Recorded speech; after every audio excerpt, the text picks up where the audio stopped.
지금까지는 문장 논리라고 해가지고 사실 중세 시대 정도에 많이 발전을 좀 했던 것이기도 합니다. 그게 좀 중세 때 발전했고 현대로 오면서 이제 모든과 몇몇이라는 표현이 들어간 그런 논증을 좀 다루게 되면서 이제 수로 논리라는 게 발전하게 되는데, 뭐 중세 시대부터 계속 발전 안 하다가 뭐 현대 이제 모든과 몇몇에 관한 이런 논리가 발전을 했다, 그런 거는 아니고요. 중세 이전에 아리스토텔레스 시절에 이제 그 실로지즘이라고 해서 정언 문장이라고 하는 게 있었었는데, 그 부분을 조금 더 이제 세부적으로 분석할 수 있는 툴이 현대에 와서 발전을 하게 됐죠. 간략하게 논리학이 뭐 어떻게 발전했나, 여기에 보이시는 이 두 분, 이분이 플라톤이시고 이분이 이제 아리스토텔레스죠. 히랍 시대 그 시절이면 소크라테스를 많이 들어보셨을 텐데, 소피스테스라고 해서 말로 먹고 사는, 그러면서 사기도 치는 그런 사람들이 있었는데, 너희들 잘못 알고 있다, 질문하는 대화법 방식으로 이제 책으로 이제 집대성해 가지고 사람들한테 보여줬던 사람이 이제 플라톤이라는 사람이죠. 이분의 제자가 그래서 아리스토텔레스입니다. 그 변중술이라고 하는 게 아리스토텔레스에 의해서 정리가 많이 됐어요. 그러면서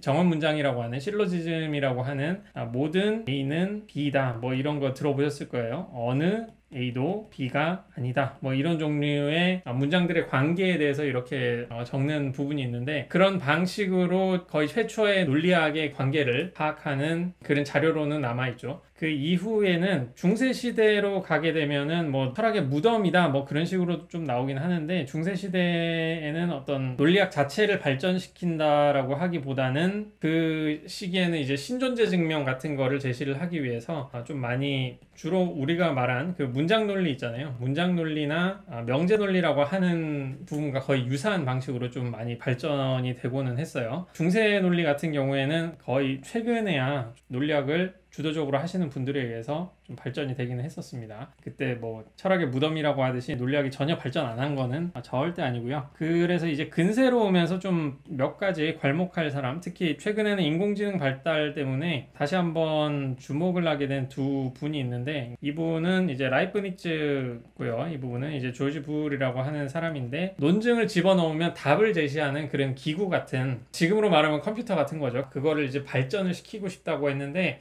당시에도 많은 학자들이나 예술가들이 그랬듯이 이제 돈 문제 같은 게 좀 많았기 때문에 자기 연구에만 이렇게 집중하기보다 귀족들 밑에서 이제 다른 작업들을 했었죠. 후반기에 가서 라이프니츠 같은 경우에는 이제 어떤 다른 귀족, 자기를 후원해 주던 귀족이 안타깝게 죽고 다른 귀족 밑에서 또 일을 계속 하게 됐는데, 그 귀족은 좀 세속적인 그런 부분에 좀 관심이 있어가지고 라이프니츠에게 자기 가문의 족보를 이제 정리를 해라, 이런 걸로 계속 일을 시켜가지고 논리학이라고 하는 그 분야를 어떻게 발전을 계속 시키고 싶었는데, 그걸 평생 못하게 될 것 같아서 두렵다, 뭐 그런 얘기가 나오는 서신도 있었다고 해요. 그래서 그 시절부터 이제 논리학이 실제 지금 컴퓨터와 같은 그런 어떤 도구 같은 거를 만들 수 있느냐, 최근에 그 인공지능이나 컴퓨터의 발달이 논리학으로부터 이제 발달한, 뭐 직접적으로 했다고 볼 수가 있는 거죠. 근데 그 최초의 아이디어가 나왔던 그 문헌으로 이제 라이프니츠를 좀 생각을 할 수가 있고, 라이프니츠가 가지고 있었던 그 아이디어와 가장 정말 유사하게 이제 발전을 시켰던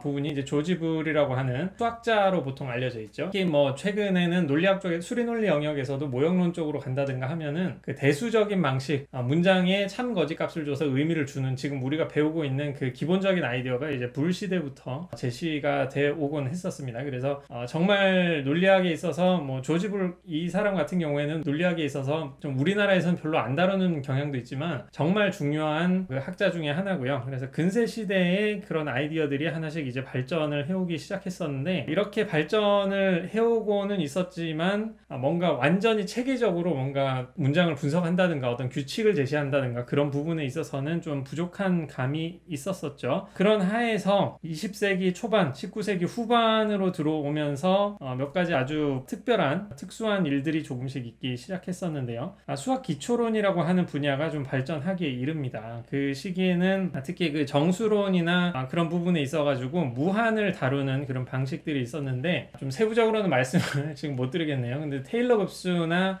무한을 다루는 데 있어가지고 좀 모순적인 상황, 그래서 잘못된 계산을 하는 그런 케이스도 상당히 많이 나와 있었거든요. 그래서 그 당시에 유명했던 두 명의 학자가 20세기 수로 논리를 창시한 학자라고 할 수 있는 고틀로 프레게라는 사람이 하나가 있고, 그리고 수학 기초론에 있어가지고 게오르그 칸토르라고 해서 집합론을 창시한 두 명의 천재라고 할 수 있죠. 상대적으로 프레게는 좀 철학 쪽에서 유명을 한 편이고 살아생전에는 그렇게 유명하지는 않은 걸로 알고 있고요. 칸토르 같은 경우에는 살아생전에 유명하기는 했었는데 그 당시에 정말 힘있는 크로네커라고 하는 메이저급 수학자가 되기 위해 가지고 좀 경쟁해야 될 사람이 있었는데 좀 악명 높은 정수론자. 그래서 이 사람 같은 경우에는 무한이라는 거는 인간이 다룰 수 있는 게 아니다 라고 하는 그런 사고방식이 있어가지고 칸토르의 업적을 최대한 막으려고 굉장히 시도를 했다고 합니다. 학자로서는 뛰어난데 원래 뛰어난 학자들이 좀 소유욕이 있어서 그런지 신념에 반대되는 부분은 되게 그런 공격적인 그런 행동을 하긴 했었죠. 하지만 뭐 운이 좋게도 굉장히 유명했던 데이비드 힐베르트라는 수학자에 의해서 좀 이끌림을 받았었고, 이 얘기가 나오는 이유는 당시에 수학 기초론이라는 분야가 굉장히 활발하게 발전을 합니다. 그러므로 인해 가지고 프레게가 제시를 했던 수로 논리의 그 책에도 실제로 그룬트라겐드 아리트메틱이라고 해가지고 수학이라는 게 사실은 논리학이다 라는 거를 보이려고 아무도 그런 주제를 당시에 주장을 하고 있지는 않았었는데 혼자서 그거를 하고 있었던 거죠. 그래서 수학이 실제로는 논리학이다 이거를 보이기 위해서 이제 베그르프 시르피트라고 하는 개념기호법이라든가 이후에 이제 그룬트라겐드 아리트메틱이라는 책도 이렇게 제시를 했었고, 그 작업에 굉장히 관심을 가지고 있던 학자 중에 한 명이 이제 5살에 인생의 회의를 느끼고 죽으려고 했다가 수학이 너무 재밌어서 살았다는 그 버트란트 러셀이라는 유명한 철학자가 있죠. 여기로 가야 되겠네요. 그 러셀이 이제 프레게의 작업에 어떤 오류를 하나 발견을 해가지고 이제 거짓말장의 역설 같은 거, 집합론의 역설 같은 거를 사용했던, 실제로 뭐 칸토르 같은 경우도 알고 있었던 그런 테크닉인데 그걸로 이제 프레게를 비판을 하면서 프레게는 이제 시리에 빠지게 되죠. 평생의 업적이 좀 잘못된 어떤 모순으로 이끌어져 가는, 자기의 그 수학적 체계가 비일관적이라는 게 보여져 버린 그런 상황이 돼가지고 거의 10년 동안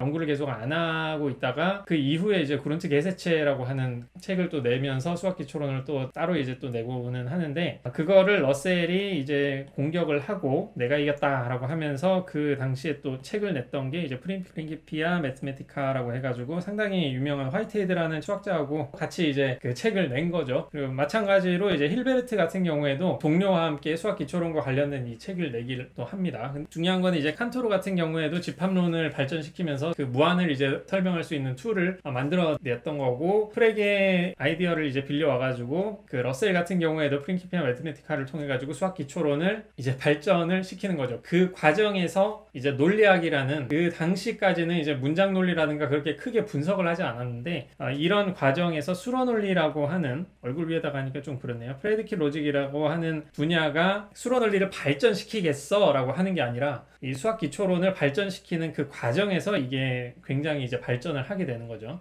그래서 우리가 지금 배울 거는, 이 수업에서 배울 거는 이 고틀로 프레게가 발전시킨 수로 논리까지를 배우게 될 건데, 이제 논리학이 폭발하기 시작하는 거는 이 이후입니다. 이런 프린시피아 매스메티카 같은 이제 기본적으로 틀을 잡아주는 책이 나오고 난 이후에 집합론도 마찬가지고요. 게오르그 칸토르가 집합론을 발전시킨 이후에 뭐 체르멜로라는 사람이 보다 형식적으로 이제 집합론을 또 더욱더 발전시켜가는 그런 상황이 나왔던 거죠.